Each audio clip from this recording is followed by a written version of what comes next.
নির্বাচনের সম্ভাব্য প্রার্থীগণ সহ সম্মানিত সুধীবৃন্দ সকলকে আমি আমার আন্তরিক সালাম জানাচ্ছি। আসসালামু আলাইকুম। আসলে এই নির্বাচনের প্রাককালে আমি প্রথমেই একটা বিষয় বলতে চাই যে গত 2024 সালে জুলাই আগস্টের যে গণ অভ্যুত্থান, এই গণ অভ্যুত্থান কিন্তু এই বৈষম্যের বিরুদ্ধে, এদেশে যাতে বৈষম্য না থাকে, ছাত্ররা তাদের বুকের রক্ত, ছাত্র জনতার বুকের রক্ত ঢেলে দিয়েছে রাজপথে। এই ঢেলে দিয়ে আমাদের কাছে একটা বিরাট দায়িত্ব তুলে দিয়ে গেছে, আমরা যদি দেশটাকে ঠিক করি। এখানে যারা আপনারা নির্বাচনে অংশগ্রহণ করছেন তারা সকলেই এই রক্তের উপর দাঁড়িয়ে আছেন, এই সকলেই আমরা রক্তের উপর দাঁড়িয়ে আছি। আমাদের রক্তের উপর দাঁড়িয়ে কিন্তু আমরা শপথ গ্রহণ করেছি যে দেশটাকে আমরা ঠিক করব। এই জন্যই কিন্তু আমরা আছি।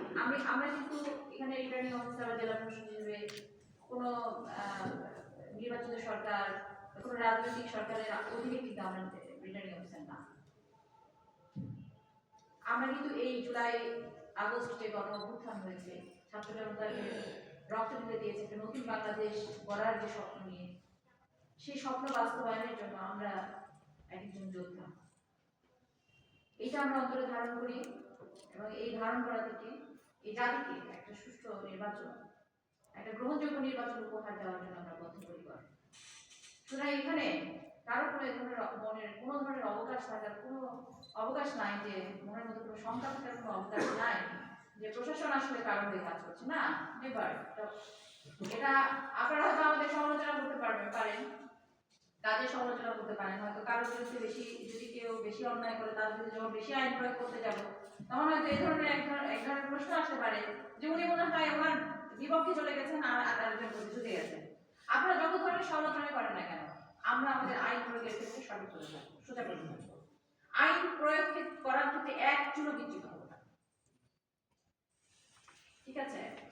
আরেকটা বিষয়ে আমি আপনারা উঠিয়েছেন যে এই ভোটটা শুধু কিন্তু ত্রয়োদশ জাতীয় সংসদ ভোট শুধু 300 জন সংসদ সদস্য নির্বাচনের ভোট নয়, এটি এমন একটি ভোট, এই যে আপনি আমি এখানে বসে ভোটের আলোচনা করছি, এটি কি ভোটের আলোচনা করার সময় কত সালের সময়টা ছিল?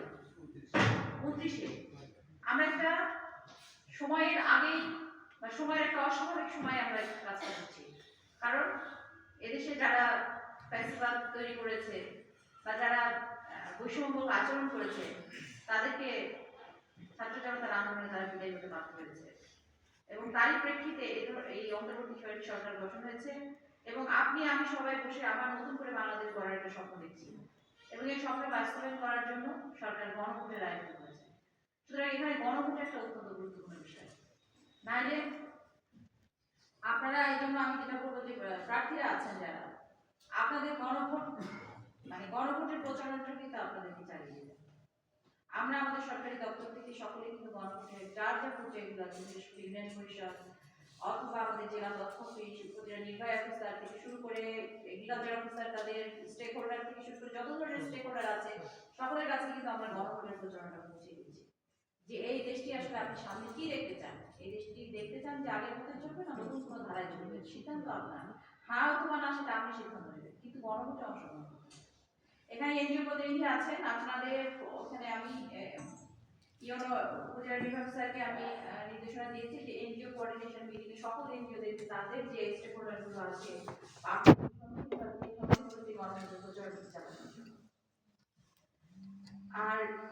ছাত্র প্রতিনিধি করেছিলেন বৈষম্যমুক্ত বাংলাদেশ গঠন। এই বৈষম্যমুক্ত বাংলাদেশ গঠনের শপথ নিয়েই আমরা মাঠে এসেছি, এই নিয়ে আমরা কাজ করে যাচ্ছি। সকল স্তরের জনগণকে এর সাথে সম্পৃক্ত হতে হবে। আপনারাও আপনাদের পক্ষ থেকে মানুষকে সম্পৃক্ত করেন এই বৈষম্যমূলক পদ্ধতি থেকে যেন আমরা বেরিয়ে আসতে পারি। আপনারা বলেছেন যে নিরাপদে আপনারা ভোট গ্রহণ সম্পন্ন এবং নিরাপদে ভোটাররা যাতে বাড়ি যেতে পারে। নিরাপত্তার বিধানের জন্য কেন্দ্রে আমাদের 2 জন পুলিশ থাকবে, অস্ত্রসহ পুলিশ থাকবে, 1 জন আনসার থাকবে অস্ত্রসহ, 6 জন পুরুষ আনসার থাকবে, 4 জন মহিলা আনসার থাকবে, এবং গ্রাম পুলিশ থাকবে 2 জন করে, লাঠি সহ থাকবে। সুতরাং ভোট কেন্দ্রে মোট আমাদের প্রায় 15 থেকে 20 জন সদস্য থাকবে যারা ভোটের শৃঙ্খলা, ভোট কেন্দ্রের শৃঙ্খলা রক্ষা করে এবং সুষ্ঠুভাবে ভোট কেন্দ্র থেকে। আরেকটা বিষয় আপনাদেরকে বলি যে আপনারা অনেকেই হয়তো আপনাদের প্রিভিয়াস ভোটের যে তিক্ত অভিজ্ঞতা সেখান থেকে আপনারা শেয়ার করেছেন। আমি নিজেও ভোটের দায়িত্ব পালন করেছি, অনেক ভোটের দায়িত্ব পালন করেছি, সেখানেও দেখেছি। তো ভোটের দায়িত্ব এই ভোটটা কিন্তু ভিন্ন। একটা বিষয় শুধু মাথায় রাখবেন, এই ভোট 18 ভোট না, এই ভোট 24 ভোট না, এই ভোট 14 ভোট না।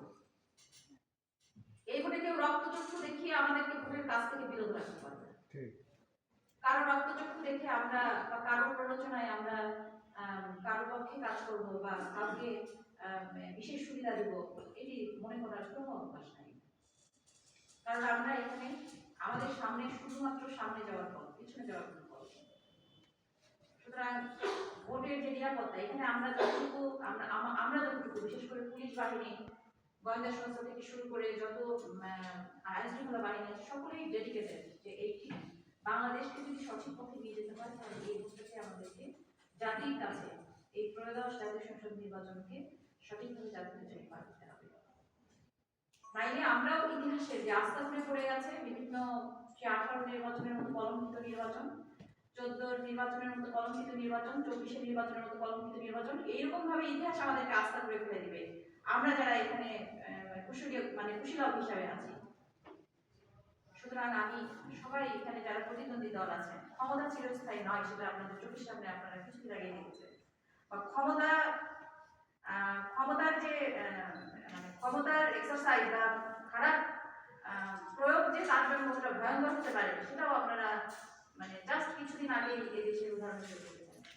সুতরাং আমি বলবো যে আপনি যখন নির্বাচিত হবেন, আপনাকে যখন নির্বাচিত করবে আপনার জনগণকে, আপনার নির্বাচিত আপনার বিশাল দায়িত্ব আপনার উপর। আপনারা যারা বিভিন্ন দলের মনোনয়ন প্রার্থী যারা আছেন, আপনাদেরকে অধিক দায়িত্বশীলতার পরিচয় দিতে হবে। কারণ আপনারা যদি এখানে বিশৃঙ্খল পরিবেশ তৈরি হয় কারো দ্বারা, আপনাদের নেতাকর্মী বা সমর্থকদের দ্বারা, তৃতীয় পক্ষ যাদেরকে আপনারা মনেই করছেন না যে তারা আপনাদের শত্রু, অথচ